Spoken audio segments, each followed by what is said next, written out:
Patates, patates, patates.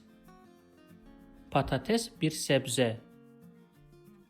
Patates bir sebze. Patates bir sebze. Patates çok ucuz. Patates çok ucuz. Patates çok ucuz. Yemek için 2 patates soy lütfen. Yemek için 2 patates soy lütfen. Yemek için 2 patates soy lütfen. If you like this video, please subscribe to my channel below for more videos on Turkish grammar, vocabulary, and pronunciation.